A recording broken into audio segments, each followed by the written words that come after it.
Hello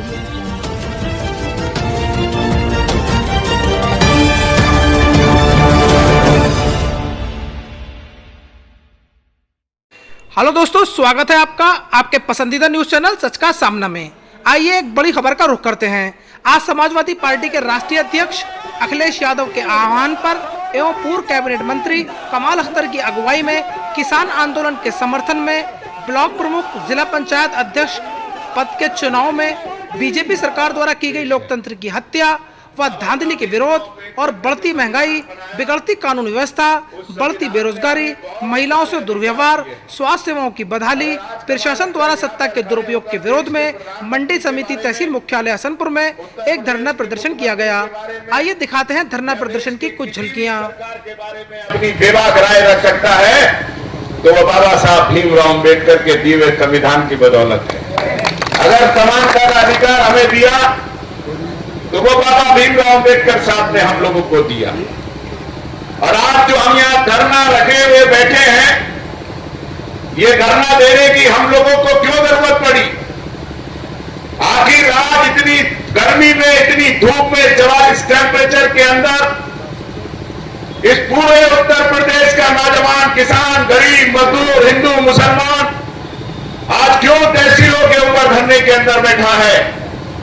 वो इसलिए बैठे हैं कि पौने 5 साल पहले जो आप लोगों ने इस उत्तर प्रदेश के अंदर बाबा जी की सरकार बनाने का काम किया था, उस सरकार ने जो वादे किए थे, जो अपना संकल्प पत्र दिया था, और जिस संकल्प पत्र को उन्होंने कहा था ये गीता और रामायण की तरह से है, उन्होंने उस संकल्प पत्र को ठोकर मारने का काम किया है। आप समझ सकते हैं कि जो गीता और रामायण के बात कहकर अपने वादों से मुकर सकते हैं तो वो कितने झूठे और मक्कार हो सकते हैं, आप अच्छी तरह से जानते हैं। आप मुझे बताओ, हम लोगों को अधिकार मिला कि हम लोग हर 5 साल के अंदर अपनी पसंद का प्रधान, अपनी पसंद का बीडीसी का मेंबर, अपनी पसंद का जिला पंचायत का मेंबर, अपनी पसंद का प्रमुख, अपनी पसंद का जिला पंचायत का अध्यक्ष, अपनी पसंद का एमएलए, एमपी और सरकार बनाने का काम करते हैं। साथियों बताओ, अभी निकली जिला पंचायत का चुनाव आप लोगों ने देखा। अकेले उत्तर प्रदेश या अमरोहा जिले की बात नहीं कर रहा हूं साथियों, ये पहली सरकार है जो नैतिकता का पाठ हम लोगों को पढ़ाती थी, जो समाजवादी पार्टी के लोगों के खिलाफ वो कहती थी कि समाजवादी के लाल टोपी वाले, ये समाजवादी पार्टी के लाल टोपी नहीं, ये लाल टोपी वाले गुंडे हैं। मैं पूछना चाहता हूं भारतीय जनता पार्टी के लोगों से, बताओ, एक नामांकन करने जाती हुई बहन के कपड़े फाड़ने का काम किया। बताओ, आप लोगों ने जाते हुए नॉमिनेशन करने वाले भाइयों को आप लोगों ने नखों से मारने का काम किया। आपके विधायक, आपके जिला अध्यक्ष लोगों के ऊपर बम फेंकने का काम किया। मैं पूछना चाहता हूं माननीय मुख्यमंत्री जी से, ये कौन सी नैतिकता थी? क्या ये शराबत वाले गुंडे थे? नहीं साथियों, ये वो गुंडे थे जो सत्ता और सरकार के अंदर वर्दी पहनकर और दूसरी तरह से लोगों के हक और हकूक मारने का काम कर रहे थे। साथियों मैं पूछना चाहता हूं, पहली बार हम लोगों ने देखा थानों के इंस्पेक्टर, सीओ, एसपी और डीएम और एसडीएम लोगों को फोन कर कह रहे हैं तेरा घर गिरा दिया जाएगा, तुझे जेल भेज दिया जाएगा, तेरे ऊपर मुकदमे लगा दिए जाएंगे अगर तूने भारतीय जनता पार्टी को वोट नहीं दिया, अगर तूने भारतीय जनता पार्टी से अलग वोट देने का काम किया। साथियों आप मुझे बताओ, क्या लोकतंत्र में पुलिस का काम लोगों को वोट पड़वाना है या कानून व्यवस्था करना है? क्या डीएम एसपी का काम वोट पड़वाना है या लोगों को सुविधाएं उपलब्ध कराना जिला प्रशासन का काम होता है? लेकिन इस उत्तर प्रदेश का चुनाव भारतीय जनता पार्टी के साथ साथ पुलिस प्रशासन और इस प्रशासन ने लड़ने का काम किया है साथियों। और कह दिया है अखिलेश यादव जी ने, उन्होंने कहा कि कोई बात नहीं, ये लोकतंत्र है। अगर लोकतंत्र के अंदर जनता का फैसला समाजवादी पार्टी के हक के अंदर आता है तो यकीन रखना साथियों, ऐसे अधिकारी, ऐसे लोग जिन्होंने बेईमान कर बहनों को बेइज्जत करने का काम किया है, जिन्होंने महिलाओं के कपड़े फाड़ने का काम किया है, उनको, ऐसे लोगों को सजा देने का काम समाजवादी पार्टी की सरकार साथियों, आप मुझे बताओ, हम लोग सरकार क्यों चुनते हैं? क्या किस लिए सरकार का चुनाव होता है? कि सरकार हमारे नौजवानों को रोजगार दे, सरकार हमारे बच्चों के लिए तालीम का इंतजाम करे, सरकार हमारे मां बहनों और बुजुर्गों के लिए अच्छी स्वास्थ्य सुविधाओं का काम करे, सरकार किसानों के लिए बिजली, पानी और खाद का इंतजाम करे, सरकार हमारी मां बहनें, वो मां बहनें जो बेवा हो गई हैं, जो विधवा हो गई हैं, उनके पास उनके बच्चों का सहारा नहीं बचा है, वो बहनें जिनके पास उनके घर चलाने के लिए नहीं है, उनके लिए सरकार कोई ऐसी योजना स्कीम लाए कि उनका घर चले, वो इलाज करा सके, अपने त्योहार बना सके। मैं पूछना चाहता हूं साथियों, आप मुझे बताओ, यहां पर बैठे हुए और खड़े हुए क्या हमारे वो वकील साहिबान हो और ये टोपी लगाकर, वर्दी पहनकर जो हमारे पुलिस वाले भाई खड़े हैं, मैं दावे से कह सकता हूं ये कोई अंबानी अडानी के बेटे नहीं हैं, ये पुलिस वाले या डीएम एसडीएम कोई किसी उद्योगपति के बेटे नहीं हैं, ये वकील ये किसी उद्योगपति के बेटे नहीं हैं, अडानी अंबानी के बेटे होते तो यहां पर खड़े होकर पुलिस की ड्यूटी नहीं कर रहे होते। ये उन किसानों के बच्चे हैं, इनके माँ बाप भी गरीबों की तरह से गरीब का सीना चीरकर 2 वक्त की रोटी अपने परिवार को चलते हैं।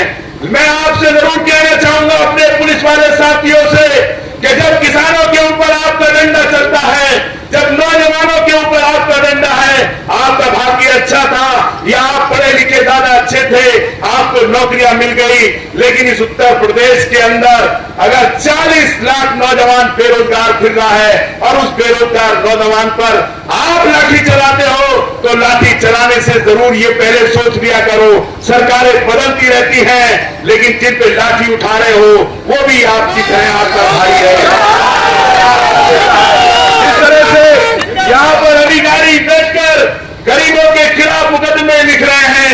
मुकदमे लिखने से पहले ये जरूर सोचा करो कि जिस गरीब किसान के खिलाफ मुकदमा लिख रहे हो क्या उसे गन्ने का रेट मानने का हक नहीं है? मैं पूछना चाहता हूं डीएम साहब से, बताओ ये चीनी मिल है चंदनपुर की, ये है चीनी मिल आपकी हसनपुर चीनी मिल, ये है धनौरा चीनी मिल, क्या कसूर है हम किसानों का? हमने गन्ना दे दिया, हमारे त्योहार नहीं बन रहे, हम लोगों के बच्चों की फीस जमा नहीं हो रही, बिजली के बिल वाले हमारा कनेक्शन काट देते हैं, आपका अमीन जाकर रोजाना हम लोगों को पकड़कर तहसील के लॉकअप में डालता है, आप अपनी वसूली तो कर लेते हो, लेकिन मैं पूछना चाहता हूं एसडीएम साहब, कभी चीनी मिल वालों से कह दो कि हमारा 40 करोड़ रुपया ये चीनी मिल वाले हमें जरूर दे रहे साथियों। अगर हमारे बच्चे पढ़ जाएंगे, क्या हम लोग अपने चीनी मिल का यहाँ पर वो मांगते हैं तो क्या बुरा करते हैं? आपसे पूछना चाहता हूं, बताओ, आपसे सवाल है कि पिछली सरकार पिछले 14 दिन का वादा किया था कि 14 दिन के अंदर हम लोग आपके गन्ने का भुगतान कर देंगे। यहाँ पर बैठा हुआ कमाल अख्तर खड़े होकर चैलेंज करता है, लेकर आओ वो एक किसान जिसका भुगतान इन चीनी मिलों ने कर दिया हो। साथियों, आपके गन्ने, आपका ब्याज तक इन लोगों ने नहीं देने का काम किया। साथियों, मुझे बताओ, यहां पर बैठे होंगे बहुत सारे हमारे भाई, यहां हमारे वकील साथी बैठे और ये खुद पुलिस वाले, ये खुद एसडीएम तहसीलदार कर्मचारी, मैं दावे के साथ कह सकता हूं, भगवान ना करे किसी के घर में वो विपदा आई हो, लेकिन जो कोरोना महामारी आई तो कोई ऐसा आदमी नहीं था, वो पुलिस वाले को नहीं देखा, वो पहली बार बीमारी थी जिसने हिंदुओं को नहीं देखा, मुसलमानों को नहीं देखा, सिख को नहीं देखा, डीएम को नहीं देखा, जज को नहीं देखा, वकील को नहीं देखा। ये बीजेपी वाले बहुत जुगाड़ में रहे कि इस कोरोना को भी हिंदू मुसलमान कर दो, कह दो कि पहले तो कर ही पहले तो कर दी, जमातें लगा दी, फिर जुगाड़ भी चला।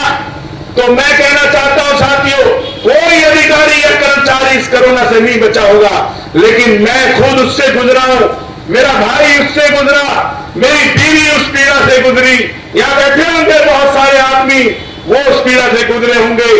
1 महीना 10 दिन अस्पताल के अंदर लाशों पे लाशें देखते रहे। वो माए वो बिरकती नहीं कि मेरे बेटे को ऑक्सीजन दे दो, मेरे बेटे को अस्पताल दे दो, मेरे बेटे को दवाई दे दो, मेरे बेटे को इलाज दे दो। एरिया रगड़ रगड़ कर उनका बेटा, उनका भाई मर गया, इलाज नहीं मिला, ऑक्सीजन नहीं मिली। आज देखो कितना बड़ा झूठ है कि ऑस्ट्रेलिया के गवर्नर उत्तर प्रदेश के मुख्यमंत्री से पूछ रहे हैं कि आपने कोरोना कैसे नियंत्रण किया था। देखो साहब कितना बड़ा मजाक है। मैं साथियों आप लोगों से कहना चाहता हूं, बताओ ये इतना बड़ा अस्पताल, इस अस्पताल के अंदर एक डॉक्टर, ये अमरोहा का अस्पताल, इस अस्पताल के अंदर एक्सरे की मशीन नहीं, सीटी स्कैन की मशीन नहीं, ब्लड की जांच नहीं, कोई डॉक्टर नहीं। हजारों बहनें हमारी प्रेग्नेंट, बच्चा पैदा होने के अंदर इलाज की वजह से मर जाती हैं। नौजवान अगर जल जाए तो दिल्ली से पहले इलाज नहीं, और उत्तर प्रदेश के मुख्यमंत्री कह रहे हैं कि हमसे बड़ी कोई सुविधाएं नहीं। ये मद्रानी साहब ने दिखाया था वहां पे कि हमारी जो 108 और 102 नंबर एम्बुलेंस अखिलेश जी ने चलाई थी, लाइन से खड़ी है, कहीं एम्बुलेंस नजर नहीं आती आपको। क्यों? क्योंकि इनका तेल पानी इस सरकार ने बंद करने का काम किया है। अगर इससे बड़ा घोटाला इस हिंदुस्तान में नहीं हुआ जो कोरोना के नाम पर सरकारों ने किया है। लोगों की नौकरियां, उनके हजारों लोग बेरोजगार हो गए, हजारों लोग मर गए।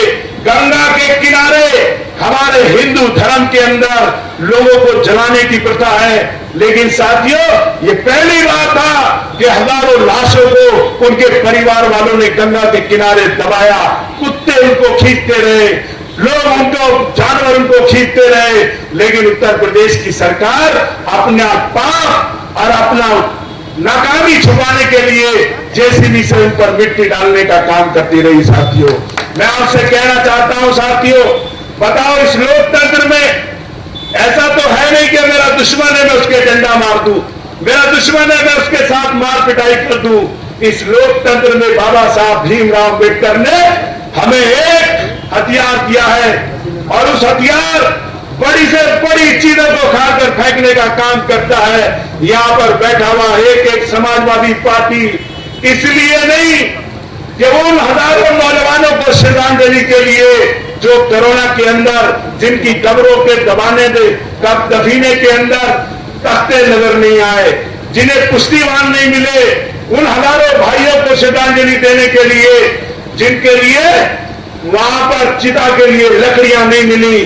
और साथियों आलम क्या था, जो चिता की लकड़ी 2000 रुपए में मिलती थी, वो चिता की लकड़ी 20-20 हजार रुपए में लोगों को मिली है। साथियों मैं आपसे कहना चाहता हूं, उनकी श्रद्धांजलि के लिए इस सरकार को उखाड़ फेंकने का संकल्प लेकर यहां से जाओ, और जो बेईमानी आई है, जो बेईमानी तुम लोगों ने की है 2022 विधानसभा के अंदर, ये उत्तर प्रदेश की जनता आपको जवाब देने के लिए तैयार खड़ी है। साथियों मैं आप लोगों से और ये बात कहना चाहता हूं, साथियों बताओ आप लोगों से पूछना चाहता हूं, ये बिजली विभाग वाले बड़ा ढकोसला पीटते हैं, ढंढोरा पीटते हैं कि हम लोग 20 घंटे बिजली दे रहे हैं। साथियों मैं पूछना चाहता हूं, पानी देना, मैं पूछना चाहता हूं आप लोगों से कि आप लोग ये बताओ,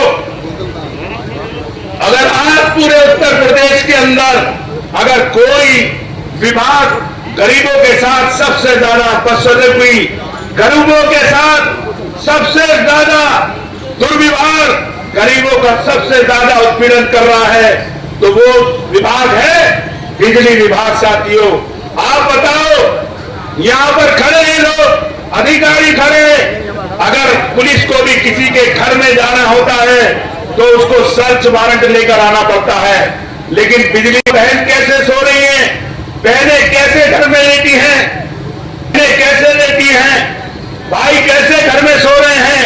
बिजली वाला चलता है और जाकर झूठा मुकदमा बिजली चोरी का लिखने का काम करता है। मैंने कहा बिजली वालों से, अरे उस केबिल का नाम बता दो जो धूप में न चटकता हो, उस केबिल का नाम बता दो जिसे बंदर अपने दांत से नहीं काटता हो। पूरे उत्तर प्रदेश में हम वही केबिल गरीबों के घर पे लगवा देंगे। साथियों मुझे बताओ, आज एक विभाग एक समाज के लोगों को, गरीब लोगों को, दलितों को, पिछड़ों को टारगेट कर बिजली विभाग के अधिकारी जाकर रात को उन लोगों के घर पर छापे मार कर उनका 1-1 लाख 2-2 लाख रुपए का असेसमेंट बनाने का काम कर रहे हैं। मैं आपसे कहकर जा रहा हूं, कह दिया अखिलेश यादव जी ने, अगर समाजवादी पार्टी की सरकार बनी तो 300 यूनिट गरीब लोगों को फ्री देने का काम करेंगे। कि जिन गरीब लोगों के खिलाफ इन बिजली वालों ने झूठे मुकदमे लिखे हैं, कमाल अख्तर आपसे वादा करता है, और मैंने इनसे कहा था कि एक्शन साहब याद रख लेना, जेई साहब याद रख लेना, अगर समाजवादी पार्टी की सरकार बनी तो बुंदेलखंड में भी होगे, तो बुंदेलखंड से तुम्हें इस गरीब के साथ इंसाफ करना पड़ेगा, इस गरीब का पैसा लौटाना पड़ेगा, ये वादा कमाल अख्तर से करता है। मैं पूछना चाहता हूं गरीब किसानों से, बताओ जब समाजवादी पार्टी की सरकार थी तो लोग कहते थे बोर्ड के अंदर मूंगफली के अलावा कुछ नहीं होता।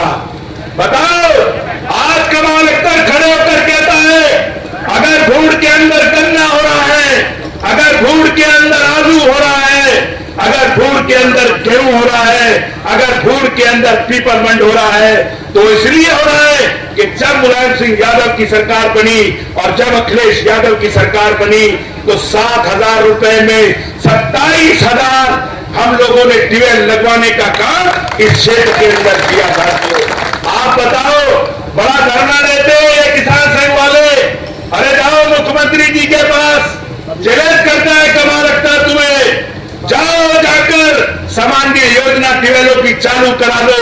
जो ट्यूबवेल 7,000 रुपए में लगता था, आज वो ट्यूबवेल 2 लाख और 1.5 लाख रुपए में लग रहा है। साथियों कमाल अख्तर कहकर जाता है किसानों के मीटर लग रहे हैं। अब जो किसान ट्यूबवेल चलाता था 9,000 सालाना देता था, अब वो 18,000 रुपए कर दिया। अब 18,000 भी छोड़ दो, मीटर लग गया, मीटर में कहेंगे चोरी कर रहा है, 40,000 रुपए महीना तुमसे लेने की तैयारी है। साथियों मैं कहकर जा रहा हूं, अगर समाजवादी पार्टी की सरकार बनी तो ये जो गरीब किसानों की सामान्य योजना है इसको अगले दिन चालू कराने का काम समाजवादी पार्टी करेगी। ये जो इन्होंने गरीबों के बिल बढ़ाए हैं 7%, इसको घटाने का काम करेगी। मैं आप लोगों से यही अपील करता हूं कि आप जहां पर आए हुए जितने भी हमारे नौजवान हैं, जितने हमारे साथी हैं, अब बताओ तुम बीजेपी जैसी षड्यंत्रकारी पार्टी से लड़ने की तैयारी कर रहे हो, अब 2 घंटे धूप में नहीं बैठ सकते, तो बताओ कैसे काम चलेगा। ये पत्रकार यहाँ का फोटो नहीं दिखाएंगे, यहाँ का फोटो नहीं दिखाएंगे, पर यहाँ का फोटो दिखाएंगे जो बीच वाला है, ये वाला फोटो। इसलिए तुमसे कह रहा हूँ यहाँ कर रह जाओ, 2 मिनट की बात और है। जो धरने में आए यहाँ पे तो बीच में, जो आए धरने में इन्हें पता चल जाए, बैठो। ये बीच वाले के अधिकारियों से बताना चाहता हूँ, मेरे बाद मेमोरेंडम पढ़ के सुनाएंगे। जो भी अधिकारी यहाँ पे है, हम लोगों ने उन्हें टाइम दिया था 12:30 बजे का, 4 मिनट बाद 1 बज रहा है। वो कोई जो भी अधिकारी एसडीएम या तहसीलदार यहाँ पर हो, हमारा मेमोरेंडम करे। अगर वो नहीं आएंगे तो 1:15 बजे हम देने उनके दफ्तर पर चले जाएंगे पूरी तरह। साथियों आपसे यही कहना चाहता हूं, और अभी हमारे साथी ने एक शेर पढ़ा क्या जैनुल आबिदीन ने कि समाजवादी की मां गद्दार पैदा नहीं करती, लेकिन मेरे भाई तेरा शेर कुछ छूटा छूटा हो रहा है, झूठा झूठा हो रहा है। बड़े बड़े गद्दार हैं बीजेपी ने हमारे अंदर भी भेज दिए हैं कुछ गद्दार, इन्हें भी खोजना पड़ेगा। नहीं तो ये समझ लेना इन गद्दारों को जब तक नहीं ढूंढोगे, जब तक इन्हें सेलेक्ट नहीं करोगे, तो ये लोग बीजेपी से मिलकर फिर तुम्हारे साथ साजिश कर सकते हैं। और याद रखना साथियों, बाहर के दुश्मन से लड़ा जा सकता है, बाहर के दुश्मन को परस्त किया जा सकता है, लेकिन अंदर घुसे हुए दुश्मन से कभी बचा नहीं जा सकता। इसलिए मैं आपसे कह रहा हूं, सब समाजवादी पार्टी के लोगों से मैं एक अपील करना चाहता हूं। 5 साल उत्पीड़न झेला आप लोगों ने, 5 साल डंडे खाए आप लोगों ने, 5 साल मुकदमे झेले आप लोगों ने, 5 साल आप लोगों ने अन्याय किया। मैं पूछना चाहता हूं, बताओ अकेली समाजवादी पार्टी के अलावा कौन सी पार्टी है जो गरीबों के लिए लड़ रही थी?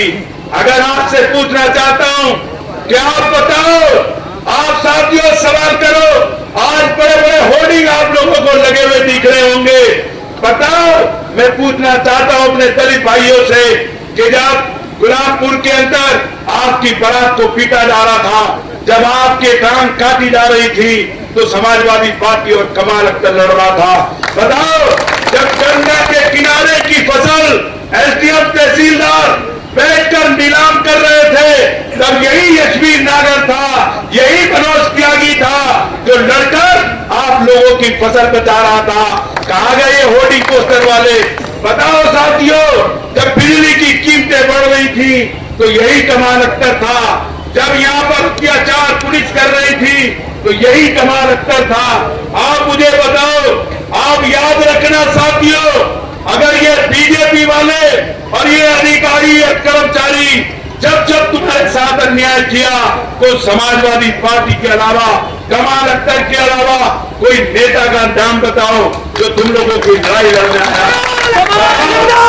मैं पूछना चाहता हूं साथियों आप लोगों से, आज होर्डिंग लग रहे हैं, लोग आएंगे आपके बीच में, कोई आपको मुसलमान आकर बताएगा, कोई आपके आकर बिरादरी का बताएगा, कोई खड़गवंशी बताएगा, कोई गुर्जर बताएगा, कोई सैनी बताएगा, कोई प्रजापति बताएगा।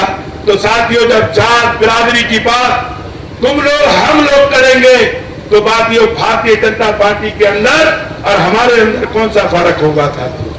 बताओ, बीजेपी के पास कौन सा मुद्दा है? बीजेपी के पास कौन सा काम है?